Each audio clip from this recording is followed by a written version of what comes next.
Sing tidak pernah ada buku menjelaskan itu. Sidang periode kedua sing menghasilkan pernyataan di Merdeka itu. Yeah. Karena ketika di rumah makan itu, aku pernah ada dialog kami nanyakan itu. Nah, sudah dirumuskan dulu.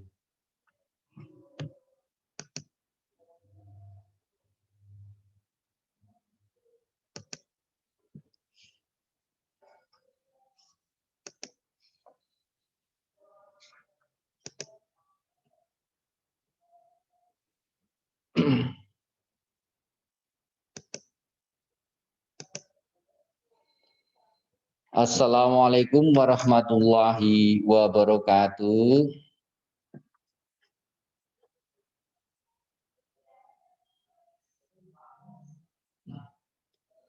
Sekali lagi.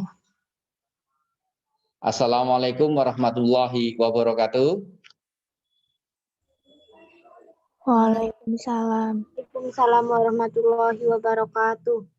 Alhamdulillah pada pagi hari ini kita berjumpa lagi dalam mata pelajaran IPS yang nanti akan kita bahas tentang proklamasi kemerdekaan. Terima kasih anak-anakku yang sudah bergabung, ini baru 23, mudah-mudahan yang lain segera menyusul. Ini semangat kalian luar biasa, belum jam 8 sudah mulai bergabung. Ada yang di kebun itu Ahmad Syifaul Fuad itu di kebun, cari sinyal. Iya, Farah, Amanda, Azahra, Latifa, terus siapa lagi? Oh, banyak ya. Ini ada Hanum. Baik. Sebelum pelajaran kita mulai, kita berdoa dulu menurut agama dan keyakinan masing-masing. Berdoa, mulai.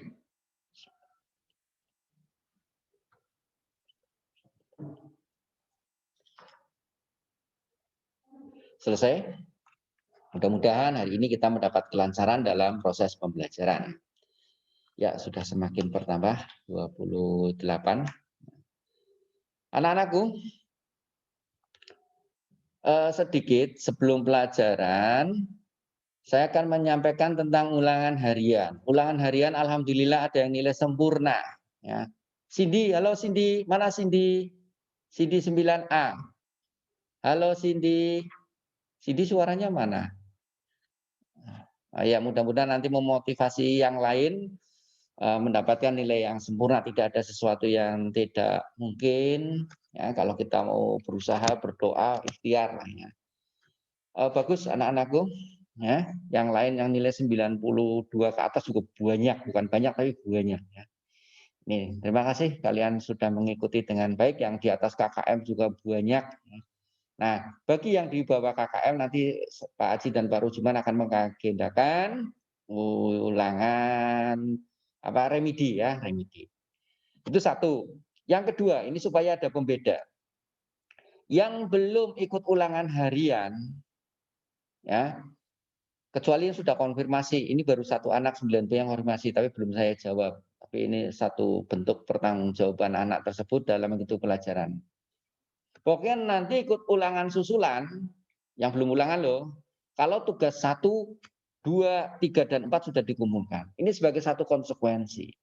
Maaf anak-anakku yang belum ulangan, yang belum mengumpulkan tugas, kalian masih siswa Espero. Aturannya aturan Espero. Kalian masih terikat siswa, bukan anak yang tidak ada aturannya. Harus mengikuti aturan Espero.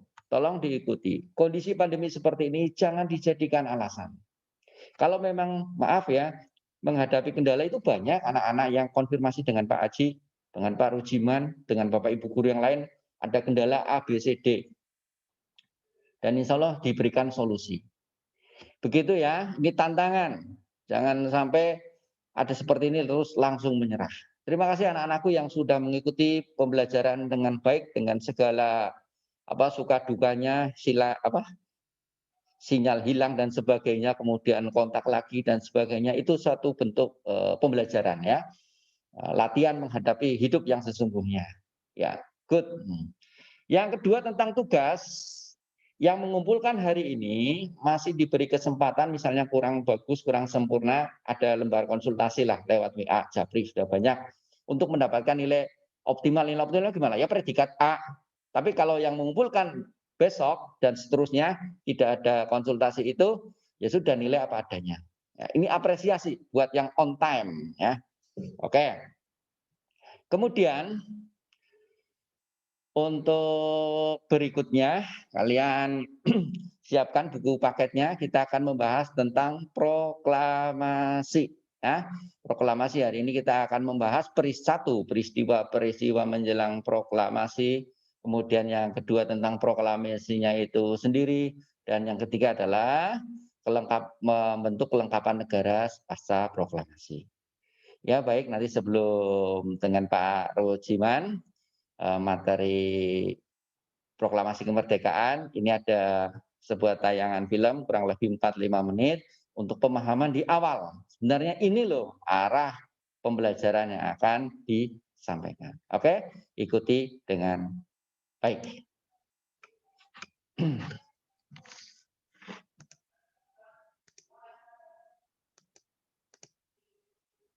Bismillah.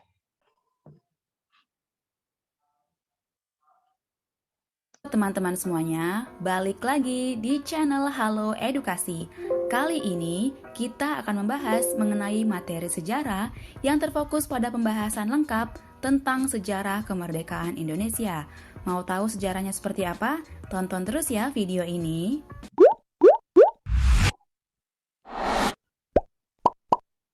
Sejarah tidak akan pernah lepas dari kehidupan seseorang, termasuk dalam kehidupan kita. Sejarah dapat berupa pengalaman, kenangan, ataupun peristiwa yang terjadi pada masa yang telah lewat atau masa lampau.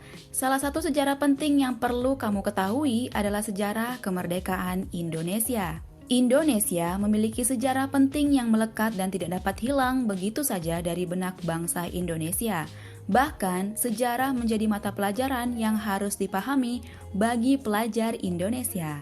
Sebelum meraih kemerdekaan, rakyat Indonesia dan para tokoh pejuang Indonesia telah melalui satu fase sulit dan bersusah payah melakukan perlawanan terhadap bangsa penjajah.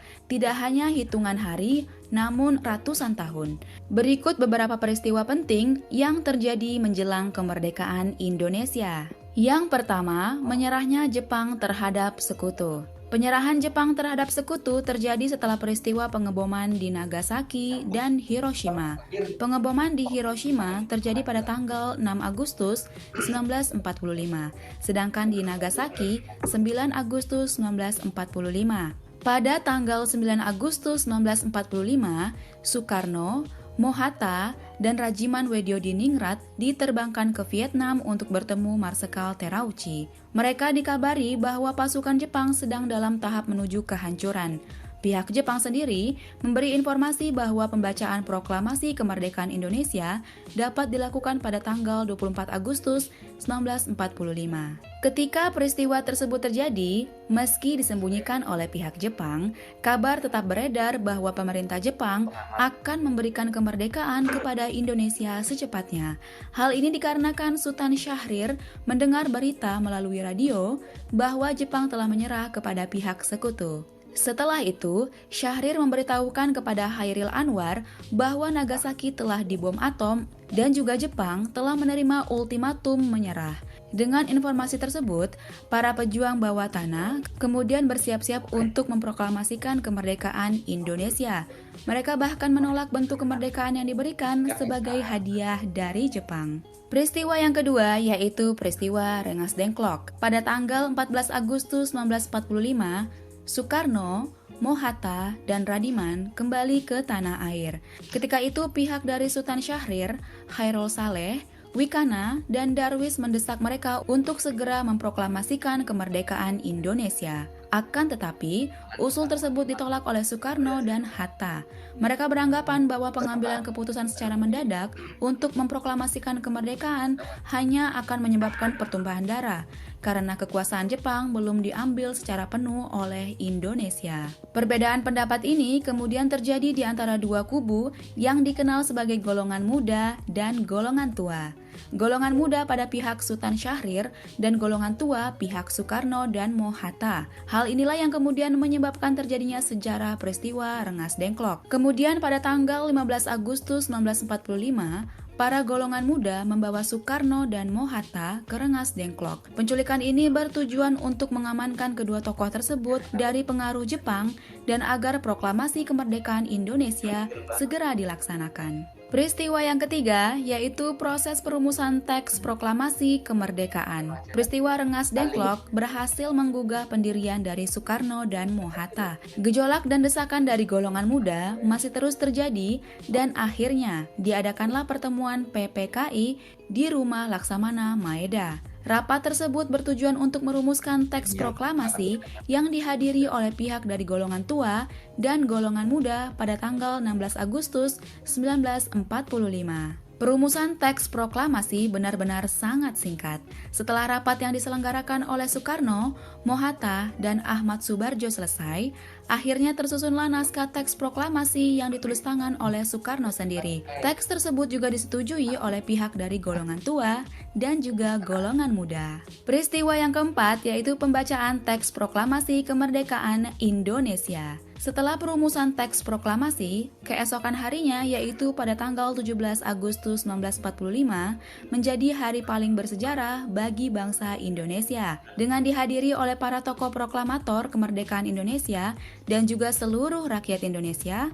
Soekarno membacakan teks proklamasi kemerdekaan Indonesia. Upacara pembacaan teks proklamasi diadakan di kediaman Soekarno, tepatnya di Jalan Pegangsaan Timur, nomor 56. Prosesi tersebut berjalan dengan sangat lancar dengan diiringi pengibaran bendera merah putih. Proklamasi kami, bangsa Indonesia, dengan ini menyatakan kemerdekaan Indonesia.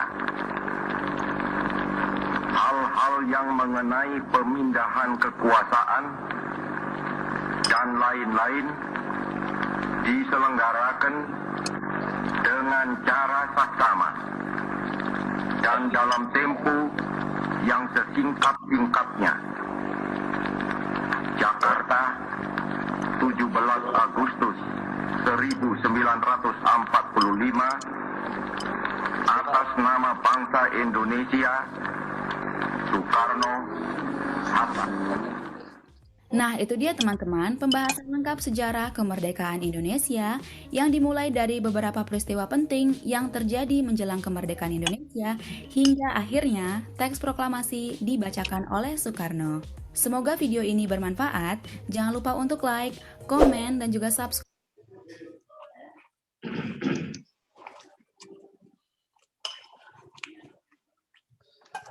Demikian anak-anak, tayangan video itu materi yang akan kita sampaikan pada hari ini. Di awal sudah ada gambaran, mudah-mudahan nanti akan membantu kalian ketika penyajian materi ya. Gambaran sejarah sudah terhubung dari satu peristiwa ke peristiwa yang lain, dari satu waktu ke waktu yang lain. Selanjutnya untuk materi detail akan disampaikan oleh Pak Rujiman. Monggo Pak Rujiman. Ya, langsung.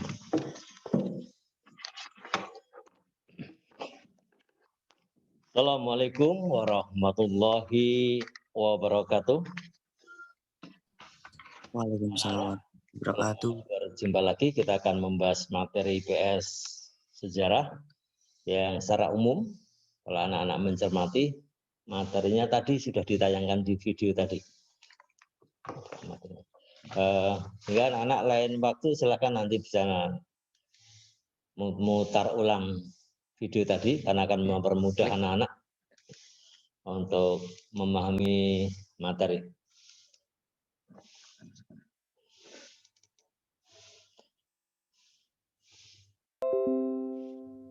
Ini materi IPS sejarah sehingga akan membahas peristiwa-peristiwa. Namun yang lebih penting adalah mencermati makna daripada peristiwa tersebut. Jadi judulnya Indonesia dari masa kemerdekaan hingga masa reformasi.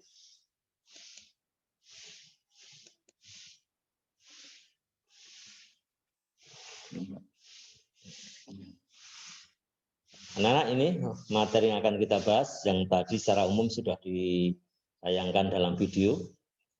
Persiapan kemerdekaan Indonesia, kemudian Jepang menyerah terhadap sekutu, peristiwa Rengas Dengklok, penyusunan teks proklamasi kemerdekaan Indonesia, proklamasi kemerdekaan 17 Agustus 1945, dan sambutan rakyat terhadap proklamasi, pembentukan perangkat kemerdekaan RI. Secara global kita pahami dulu anak-anak, sesuai dengan video tadi, persiapan kemerdekaan Indonesia.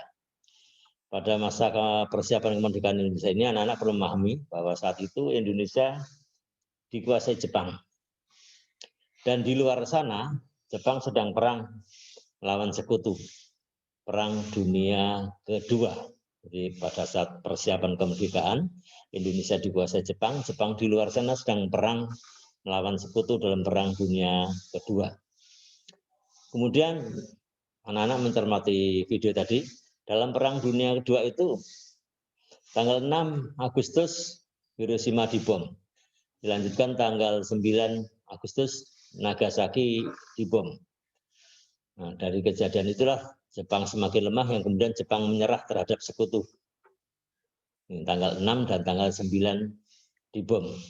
Kemudian tadi di video ditayangkan tanggal 9 tokoh-tokoh kita, 3 pemimpin kita, Pak Karno, Pak Hatta, dan Rajiman Wijayadiningrat diundang ke Dalat, Vietnam. Kemudian pulang di Dalat Vietnam, intinya disampaikan bahwa kemerdekaan akan dilaksanakan bersama Jepang, bersama PPKI. Kemudian setelah pulang dari Dalat Vietnam, terjadilah peristiwa Rengas Dengklok. Rengas Dengklok. Pulang dari Vietnam, Pak Karno, Pak Hatta, Rajiman begitu yakin bahwa kemerdekaan akan dirayakan bersama Jepang. Namun Jepang ternyata sudah menyerah pada sekutu, maka para pemuda tidak percaya, tidak yakin, dan khawatir kalau menunggu pemberian Jepang, nanti bukan Jepang yang datang. Maka pemuda mendesak Pak Karno, Pak Hatta untuk segera melaksanakan proklamasi kemerdekaan tanpa menunggu Jepang. Sementara Pak Karno berharap menunggu sesuai dengan pemberian dari Jepang. Maka perbedaan pendapat itulah yang kemudian terjadi peristiwa Rengas Dengklok. Rengas Dengklok, Pak Karno, Pak Hatta dibawa para pemuda ke Rengas Dengklok. Kemudian terjadi perdebatan, dan setelah di Rengas Dengklok dicapai kesepakatan akan dilaksanakan proklamasi secepatnya, maka mereka pulang ke Jakarta kembali. Jadi diamankan ke Rengas Dengklok, kemudian ada kesepakatan, terus pulang kembali ke Jakarta. Di Jakarta, di rumah Laksamana Maeda dilaksanakan penyusunan teks proklamasi, yang pagi harinya kemudian dilaksanakan proklamasi. Dilaksanakan proklamasi kemudian disambut rakyat di berbagai daerah. Ada berbagai peristiwa nanti tentang sambutan terhadap kemerdekaan ini. Jadi anak-anak, urutan materi ini urut sesuai dengan peristiwanya tadi ya, sesuai dengan video tadi. Nah, kita lanjutkan. Nah, yang akan kita bahas nanti satu persatu bagian-bagian dari ini. Kita lihat sekarang pertama anak-anak.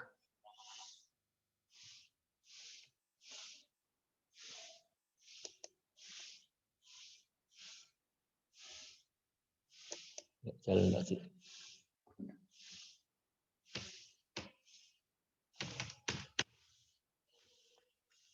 Persiapan kemerdekaan Indonesia. Lagi pada masa persiapan kemerdekaan itu Indonesia dikuasai Jepang, ya. Persiapan kemerdekaan Indonesia yang pertama adalah pembentukan BPUPKI, Badan Penyelidik Usaha Persiapan Kemerdekaan Indonesia, BPUPKI. Ketuanya saya, anak-anak, Rajiman Wijayadiningrat. Anak-anak tidak boleh lupa ini. Ketuanya namanya mirip saya ya. Anggotanya 67 orang. Dibentuk 1 Maret 1945. Yang membentuk Jepang. Kemudian dibubarkan 7 Agustus 45. Mengapa dibubarkan nanti akan kita bahas.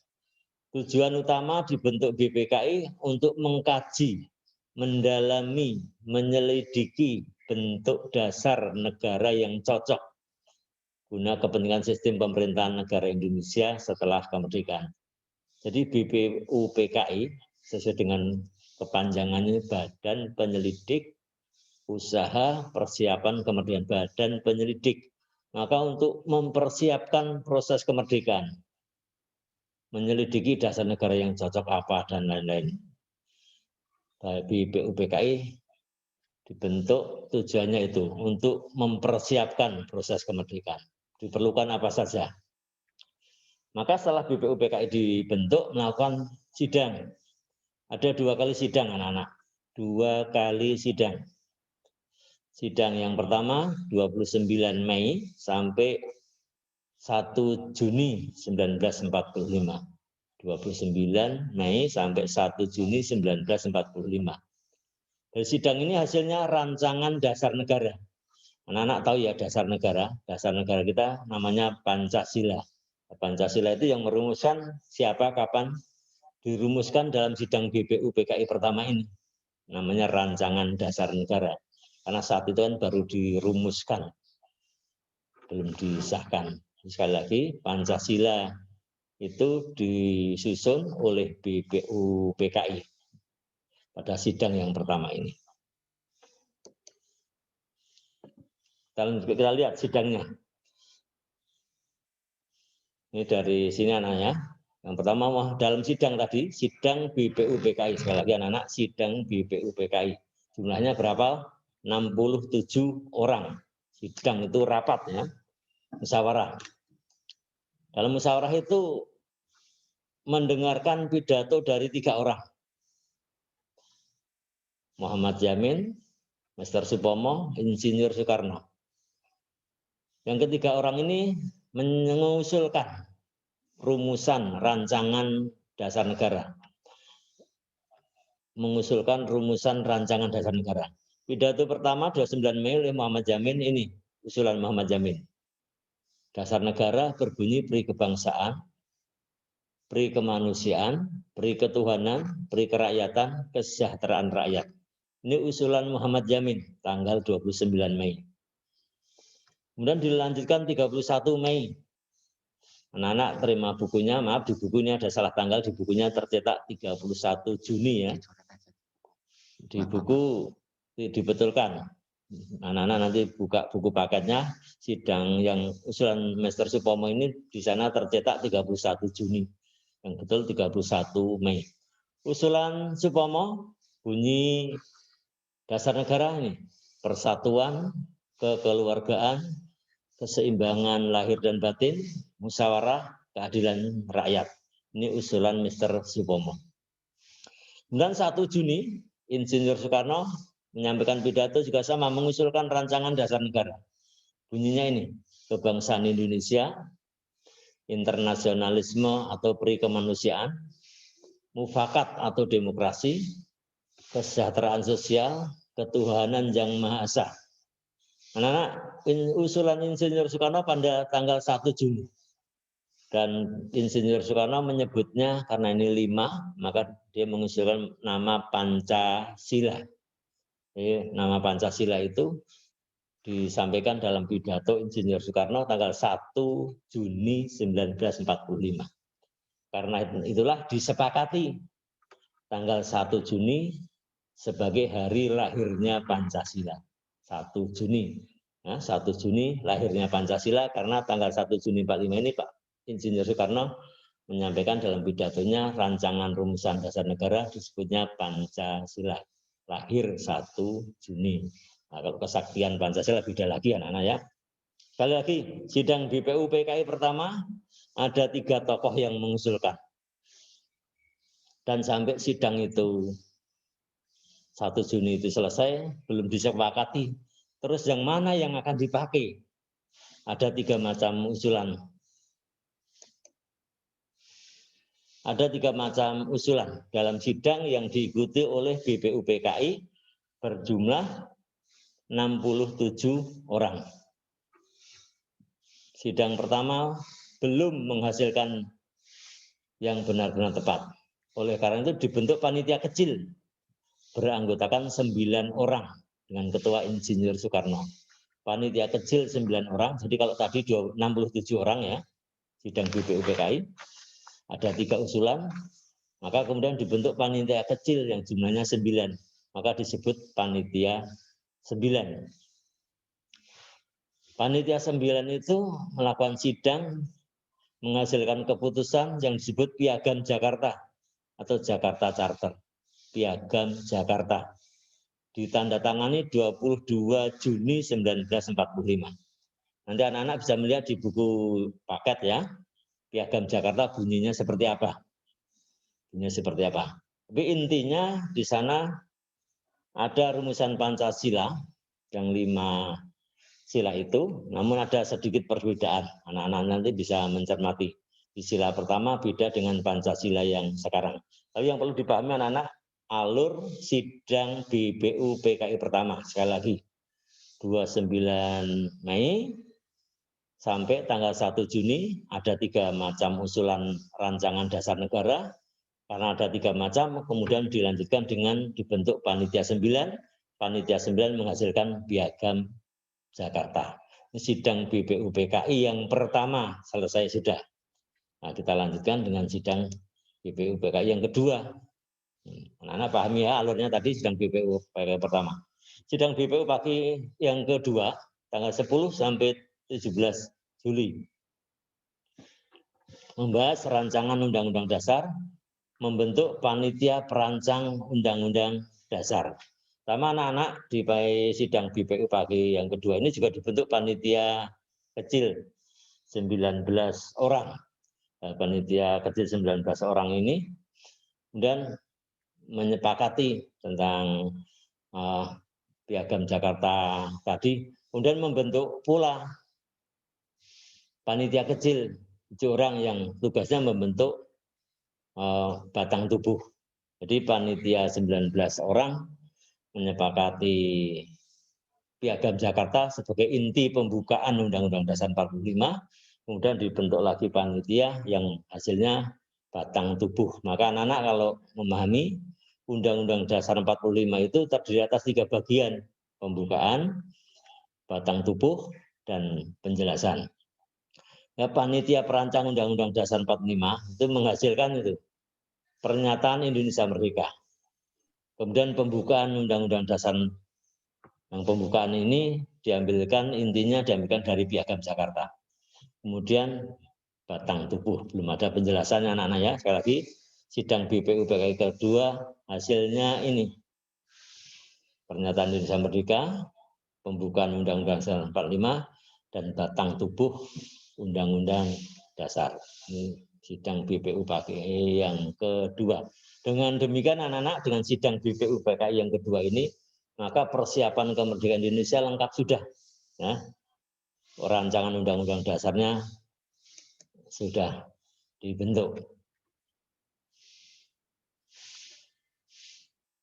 Nah, sekali lagi anak-anak, tugas BPUPKI tadi, Badan Usaha Penyelidik, ya,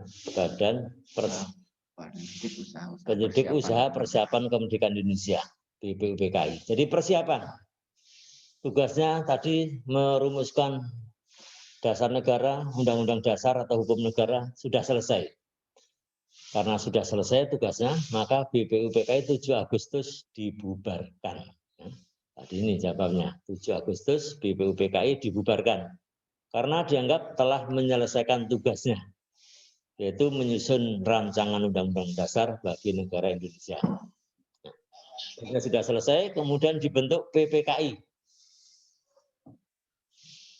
Panitia Persiapan Kemerdekaan Indonesia dengan Ketua Insinyur Soekarno dan wakilnya Dr. Andes Muhammad Hatta. Penasihatnya Mr. Ahmad Subarjo. Tugas utama adalah mempersiapkan segala sesuatu yang berkaitan dengan keperluan pergantian kekuasaan dari pihak Jepang kepada bangsa Indonesia. Jadi PPKI itu panitia pelaksana kemerdekaannya, pemindahan kekuasaannya, mengambil alih kekuasaannya. Kalau BPUPKI persiapannya, mudahnya demikian. BPUPKI mempersiapkan, PPKI pelaksana. Sidang PPKI dilaksanakan tanggal 18 Agustus 45. Nanti akan kita lihat ini. Jadi telah dilaksanakan persiapan kemerdekaan, kemudian BPUPKI-nya dibubarkan, diganti PPKI. Kita lihat anak. Nah, kembali ke tadi anak-anak. Ini karena peristiwa sejarah urutannya. 6 Agustus Hiroshima dibom. 9 Agustus Nagasaki dibom. 14 Agustus Jepang menyerah tanpa syarat kepada sekutu. 2 September Jepang menyerah secara resmi kepada sekutu. Ini urutan peristiwanya. Anak-anak mungkin nanti sering terbalik. 6 Hiroshima, 9 Nagasaki. Nah, saya beri. Ya, anak-anak, saya dari SD, dari kecil itu sampai sekarang nggak lupa. Karena waktu kecil Pak Guru suka melihat film kartun di TV. TV-nya hitam putih. Nah, saat itu film kartun yang saya sukai itu ada judulnya 9 Naga. Film 9 Naga. Nah, dari itulah saya pakai untuk 9 Nagasaki. Ini membuat ingat satu, maka yang 6 tidak lupa, tidak akan terbalik. 6 itu Hiroshima, 9 Naga, 9 Nagasaki.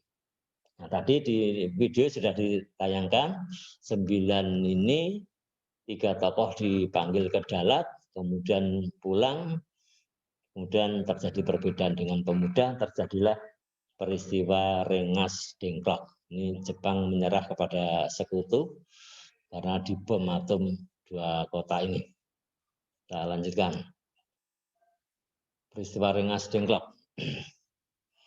Peristiwa Rengas Dengklok. Rengas Dengklok itu nama tempat anak-anak ya.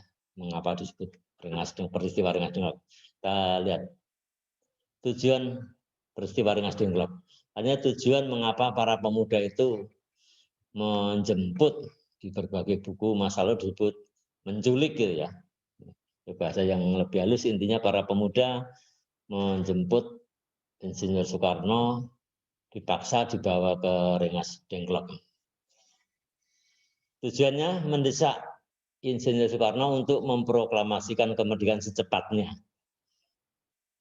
Jadi saat itu Pak Karno, Pak Hatta tidak mau, karena baru pulang dari Dalat Vietnam itu meyakini 24 Agustus nanti akan diberi oleh Jepang kemerdekaan kita. Namun Jepang sudah menyerah pada sekutu, diketahui oleh pemuda, maka pemuda mendesak Pak Karno, Pak Hatta untuk memproklamasikan secepatnya. Dan mengapa Pak Karno, Pak Hatta tidak mau? Oleh para pemuda diyakini Pak Karno, Pak Hatta itu kan baru pulang dari Dalat. Nggak terlalu terpengaruh pemikirannya dengan penjelasan dari Jepang. Maka Pak Karno dijauhkan dari pengaruh Jepang. Kalau semakin sering ketemu pimpinan Jepang, maka Pak Karno akan semakin yakin, maka akan menunggu.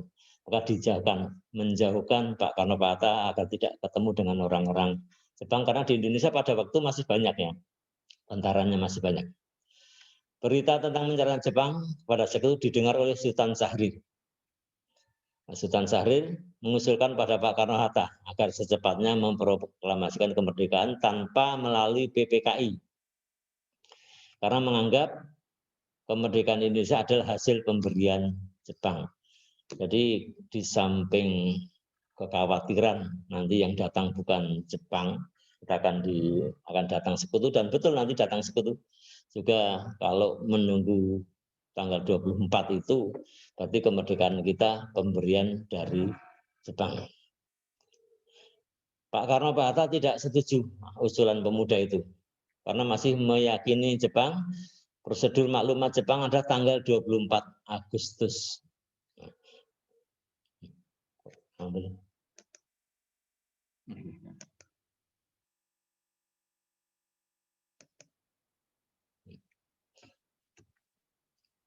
Jadi anak urutannya, jadi tanggal 15 tengah malam para pemuda rapat.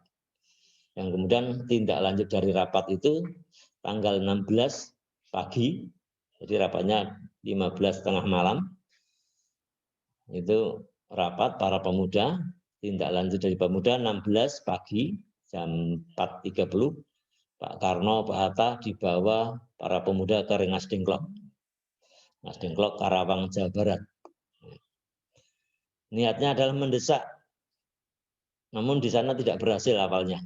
Pak Karno Pak Hatta masih belum mau untuk memproklamasikan. Terjadi perdebatan antara pemuda dan Pak Karno Pak Hatta di Rengas Dengklok. Nah, perbedaan pendapat ini cair, terselesaikan setelah datang Ahmad Subarjo. Pak Ahmad Subarjo. Ahmad Subarjo itu mengetahui persis bahwa Jepang sudah menyerah kepada sekutu. Ya, setelah Pak Ahmad Subarjo datang menyampaikan dalam perdebatan di Rengas Dengklok itu, maka Pak Karno Pak Hatta baru mau menerima bahwa kita Indonesia akan merdeka secepatnya. Pak Ahmad Subarjo inilah yang kemudian disebut sebagai penengah, karena pemuda menghendaki secepatnya, Pak Karno Pak Hatta tidak mau. Pak Ahmad Subarjo sebagai golongan tua yang datang menjadi penengah, Pak Karno Pak Hatta mau untuk merdeka secepatnya. Nah, kemudian Pak Ahmad Subarjo menjamin agar para pemuda mau melepaskan Pak Karno Pak Hatta untuk kembali ke Jakarta. Pak Ahmad Subarjo menjamin bahwa nyawanya sendiri yang akan menjadi jaminannya, bahwa kemerdekaan akan dilaksanakan besok pagi. Besok paginya tanggal berapa? Tanggal 17. Jadi anak-anak, perdebatan di Rengas Dengklok itu selesai sekitar jam 17.30 menjelang maghrib itu ya, itu baru selesai. Jadi dijemputnya pagi, kemudian sorenya perdebatan selesai, terus kembali ke Jakarta. Jadi tanggal 16 itu ya, kembali ke Jakarta. Nah, kembali ke Jakarta, sampai Jakarta malam hari, langsung ke rumah Laksamana Maeda. Maaf anak-anak, ada yang saya tekankan, ini tadi belum saya tekankan. Jadi peristiwa Rengas Dengklok ini terjadi perbedaan antara golongan tua dan golongan muda, demikian ya. Di buku-buku populernya demikian. Persisnya ya Pak Karno Pak Hatta, ini golongan tua dan golongan pemuda. Pak golongan tua ingin merdeka menunggu dengan melibatkan PPKI, menunggu Jepang. Golongan muda ingin secepatnya. Intinya ini peristiwa ini perbedaan pendapat golongan tua dan golongan muda lah, perbedaannya tadi. Nah, saya lanjutkan. Sekarang tadi anak-anak kita perumusan teks proklamasi. Tadi perbedaan maghrib selesai ya, 16 pagi dijemput, sore selesai, sore kembali ke Jakarta, di Jakarta tengah malam, terus di rumah Laksamana Maeda. Apa yang dilakukan? Merumuskan teks proklamasi. Jadi jam 16, tanggal 16 Agustus tengah malam itu baru sampai Jakarta, di Jalan Imam Bonjol nomor 1 Jakarta, merumuskan teks proklamasi. Dalam perumusan itu ada peran Sayyidi Malik sebagai yang mengetik, kemudian yang menulis, tulis tangan Insinyur Soekarno. Kalimat pertama, jadi proklamasi itu ada 2 kalimat anak-anak ya. Kalimat pertama ini usulan dari Ahmad Subarjo. Jadi Pak Karno memimpin, menanyakan pada Pak Ahmad Subarjo, apakah ingat bunyi pernyataan kemerdekaan yang dulu disusun, ya kemarin disusun tadi dalam sidang BPUPK itu. Apakah ingat bunyinya seperti apa? Pak Ahmad Subarjo menyampaikan kalimat pertama. Kemudian kalimat kedua, Muhammad Hatta. Di proklamasi kami bangsa Indonesia menyatakan dengan ini kemerdekaan Indonesia lah. Nanti kita lihat itu kalimat pertama. Nah, kalimat kedua langsung dilanjutkan oleh Pak Hatta. Hal-hal yang mengenai dan seterusnya itu dari Pak Hatta. Pak Karno menulis, mendengarkan yang diucapkan Pak Hatta itu, nulis tangan, menulis yang disampaikan Pak Hatta. Nah, inilah tulisan tangan dari Pak Karno. Tulisan dan tangan dari Pak Karno. Kemudian telah disepakati, dibawa ke luar, ke Serambi, karena rumusannya di ruang makan, disampaikan pada hadirin yang ada di situ semuanya. Proklamasi teksnya sudah jadi, dibacakan oleh Pak Karno, bunyinya ini. Bunyinya ini. Nah, salah satu pemuda Soekarno mengusulkan bahwa tag itu sudah disetujui, namun mengusulkan supaya wakil-wakil bangsa Indonesia diganti atas nama bangsa Indonesia, sehingga yang tanda tangan cukup Soekarno-Hatta saja. Setelah disepakati, maka tag ini diberikan kepada Sayuti Malik dan diketik oleh Sayuti Malik. Nah, inilah hasil ketikan dari Sayuti Malik, anak-anak. Ada perbedaan, anak-anak bisa mencermati. Ada perbedaan. Tapi mau dihabiskan sampai 5 menit. Ini konsep teks proklamasi, yang tulisan tangannya adalah konsep. Kalau ini naskah proklamasi yang otentik. Naskah proklamasi otentik itu yang diketik oleh Sayuti Malik, ditandatangani oleh Soekarno-Hatta. Inilah naskah proklamasi yang otentik. Kalau konsepnya ditulis tangan, nah, ada perbedaan antara konsep dan naskah otentik. Ada perbedaan.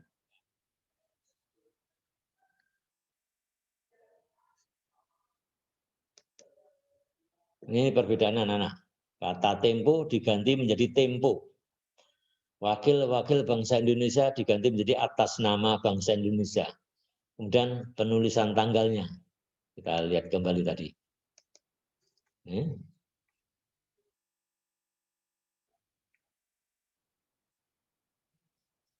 Ada penulisan tanggalnya ini.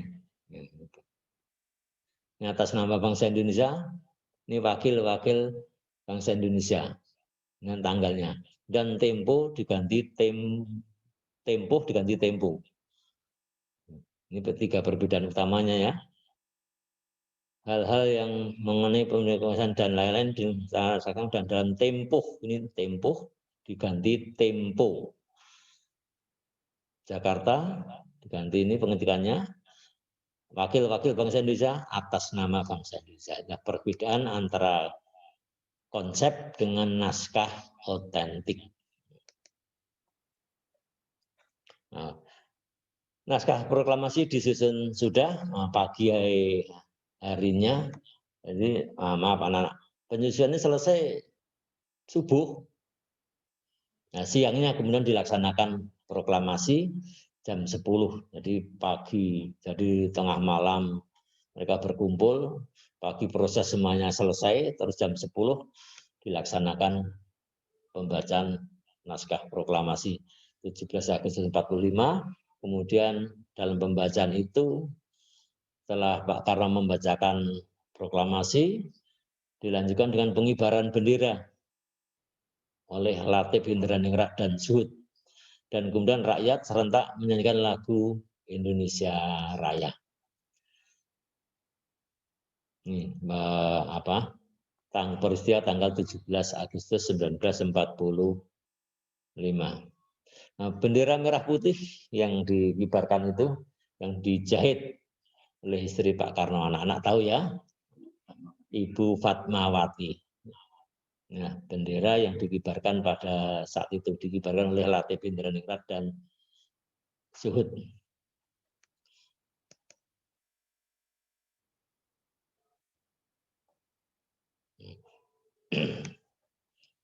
Setelah merdeka, anak-anak terjadi berbagai peristiwa.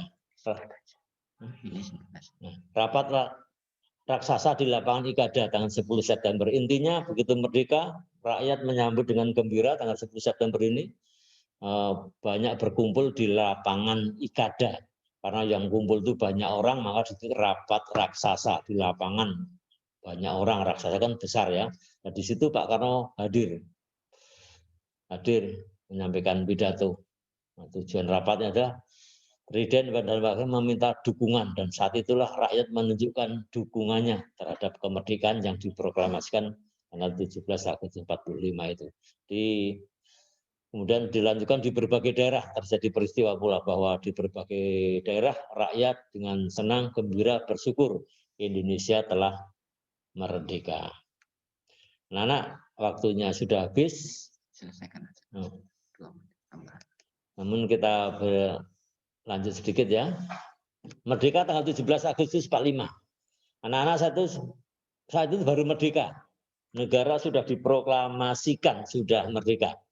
Namun 17 Agustus 45 itu belum memiliki kelengkapan kenegaraan. Belum punya presiden, belum punya wakil presiden. Undang-undang dasar negara masih berstatus rancangan. Undang-undang dasar yang disusun oleh BPUPKI itu statusnya rancangan rencana. Nah, maka tanggal 18 Agustus 45 PPKI bersidang. Ini PPKI bersidang. Apa keputusannya? Yang pertama menetapkan mengesahkan Undang-Undang Dasar 45. Di Undang-Undang Dasar 45 itu disusun oleh BPUPKI, disahkan oleh PPKI. Sidang PPKI itu dipimpin oleh Insinyur Soekarno. Anak-anak, sekali lagi, yang pertama menetapkan mengesahkan. Nah, sudah sah.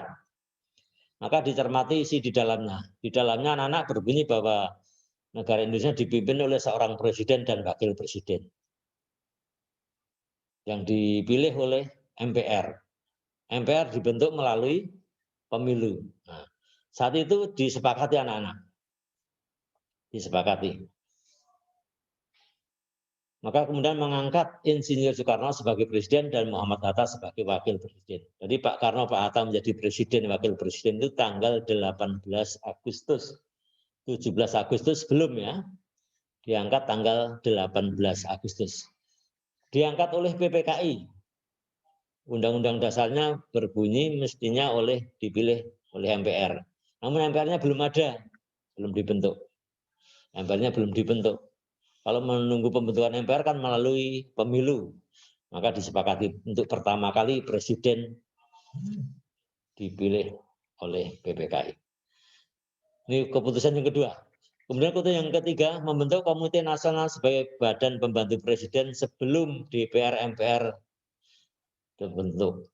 Jadi ada lembaga DPR MPR yang dibentuk melalui pemilu, karena butuh persiapan panjang maka diganti sementara dengan Komite Nasional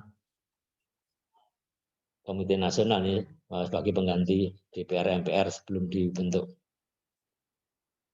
Nah, kemudian sidang PPKI. Ini sidang PPKI yang kedua.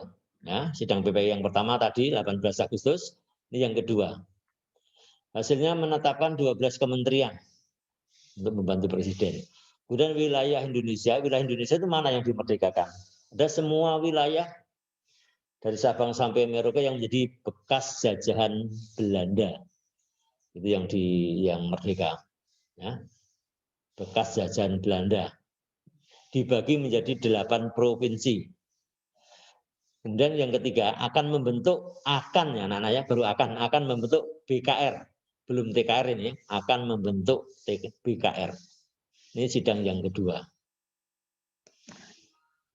Kemudian ada lagi sidang yang ketiga. Sidang yang ketiga, membentuk Komite Nasional Indonesia Pusat tadi yang disepakati tadi. Ini sebagai pengganti MPR tadi. Kemudian menetapkan Partai Nasional Indonesia sebagai satu-satunya partai politik di Indonesia. Jadi saat itu satu-satunya ada PNI. Belum ada partai yang banyak seperti sekarang. Kemudian dibentuk BKR. Jadi BKR bukan TKR anak-anak ya, masih BKR. Nanti akan kita bahas di pertemuan yang berikutnya akan kapan dibentuk TKR dan mengapa ini baru BKR. 22 Agustus ini Badan Keamanan Rakyat. Habis. Anak-anak itu waktunya sangat pendek. Anak-anak bisa mempelajari kembali di buku-buku dan silakan konsultasi anak-anak boleh telepon Pak Haji saya untuk mendalami agar lebih paham lagi. Terima kasih, semangat anak-anak. Saya akhiri. Assalamualaikum warahmatullahi wabarakatuh. Waalaikumsalam.